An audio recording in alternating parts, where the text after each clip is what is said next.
أشرقت نفسي بنور من فؤادي حينما رددت يا رب العباد.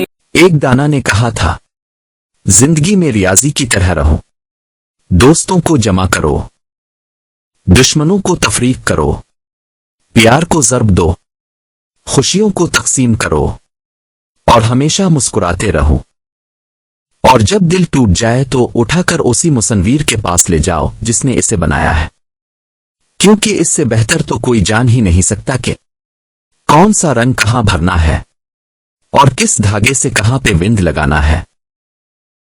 زندگی آسان نہیں ہوتی، اسے آسان بنانا پڑتا ہے، کچھ صبر کر کے، کچھ برداشت کر کے، اور بہت کچھ نظر انداز کر کے۔ أشرقت نفسي بنور من فؤادي حينما رددت يا رب العباد.